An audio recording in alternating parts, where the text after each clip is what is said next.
Well, of course, yesterday I said that I didn't think LeBron should get suspended because I didn't think it was intentional. All right, I don't think he tried to hurt Isaiah Stewart on purpose. He obviously went afterwards to try to, hey, man, you all right? I'm sorry about that. I didn't mean to do it. And after the game, there's reports that after the game, he tried to reach out to Isaiah Stewart and call him and get his phone number to try to tell him he didn't mean it, to reiterate that. However, the league is not in the business of judging intentions. The league goes with what actually happened. So I'm not upset about a one-game suspension, even though I didn't think he deserved one. I'm fine with that. As far as Isaiah Stewart, I said yesterday he should get 2 games or more. I just think there should have been a wider gap between LeBron's punishment and Isaiah Stewart's. All right, so I would say either 2, like I said yesterday, 2 games for Stewart, 0 for LeBron, or 1 game for LeBron, 3 for Stewart. And people might think I'm crazy because obviously LeBron started it and Isaiah Stewart didn't hit anybody or anything. However, I can't say this strong enough. The league has got to send a message that cannot happen. Look, accidents happen. Mistakes happen. Even if it was on purpose, you can't respond the way Isaiah Stewart did, because what if he had gotten to LeBron? And you heard Anthony His Davis other eye in the would have been postgame. bloody. Oh, we're going to defend our brother. We're not going to let that happen. It would have been an all-out brawl. And the fans are really close to the court. I don't even want to think about what could have happened had he gotten to LeBron and all the players are fighting. It could have been chaos. So this is not something to just be brushed over. I'm glad he's not like 10 games or anything like that. But you got to send a strong enough message to let him know, look, buddy, this cannot ever happen. You can be upset, all that, but you can't almost start a team-on-team brawl like this.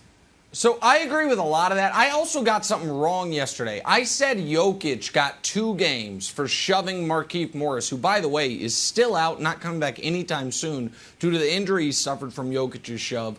For some reason in my head, Jokic got 2. Jokic only got 1. And that makes me feel like LeBron deserves 0. I think if the NBA is saying the standard for a 1-game suspension is what Jokic did, this clearly falls beneath that. When I was talking about it yesterday, I thought Jokic had gotten 2, so I thought LeBron deserved 1. But I don't look at what LeBron did anything close to what Jokic did. But I do have a good idea here, Wilds, that I want to run by you. But first, because whenever we talk about LeBron, some people think of Jordan. Should be noted, LeBron has now tied Jordan in another category. Career suspensions, 1 apiece. Now LeBron's is for 1 game for an unintentional elbow. Jordan's was for about 145 games for gambling on. Oh, okay. What's that? Oh, I'm sorry. Jordan just mysteriously quit the sport to go play baseball in the middle of his prime and then came back equally mysteriously. Jones. Oh, yeah. That happens all the time. It makes a ton of sense. So my bad. So Jordan 0 career suspensions. LeBron 1. But here's my idea, Wilds. And tell me why this can't happen. The NBA should have the discretion that if a player gets suspended, not 10, 20 games for a one-off or a 1 or 2 game stint, to make that player serve his suspension at the next home game. It sucks for Knicks fans they don't get to see LeBron this year. And by the way, he plays in the West now. Not a lot of trips to MSG left in his career. The NBA, if you're going to suspend LeBron James, should say home Friday night against the Kings is when he's serving it. And Isaiah Stewart, guess what? You can serve yours immediately. Are those 2 different rules for different guys? Sure. But for the health of the league, for the betterment of the league, Wilds, couldn't the NBA start to say, we are going to, if it's nationally televised or if it's a road game where people, it's not because it's New York. For Indiana, I'd feel the same way. People who have bought tickets for months to see LeBron, you already have to deal with dancing through the raindrops of load management. I feel like suspension should have to be served at home if the NBA could do that, and they obviously could. So that's the little tweak I would have here. Make LeBron serve his suspension their next game at Staples. But aside from that, I don't have a huge deal with it. I feel like what Jokic did was way worse, and they got the same punishment. So I think that's a great idea. The only thing that I think would be a little bit funny about it would be, would there be a competitive, I don't know, advantage to serving it at home? Like, what if they were playing the Bucks? Right. I guess that would be for the health of the league. If you had the Bucks on the road, and then when you were going home, you were playing the Thunder, which the Lakers have a hard time playing. Don't get me wrong, but like, would the Bucks say, we want them? We want it to be served. But I think it's a great idea. The answer, I think it's a solid idea. Go ahead, Broussard.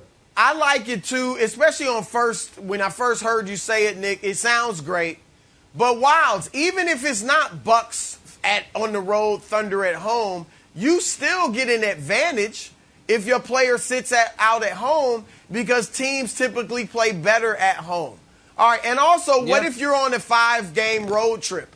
So now you're going to serve the suspension in 2 weeks or in a week. I mean, there are just a few problems with it.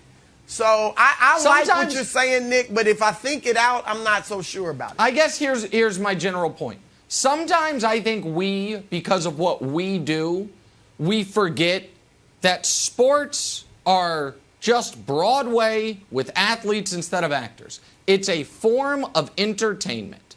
And if you were a traveling Broadway show and someone for some reason had to miss a performance, it's like, well, on Wednesday we're in New York City, but on Friday we're back in our home base in Charlotte where we do all our performances. Be like, sit out the Charlotte one. Those people always have the opportunity to see you. This is a business.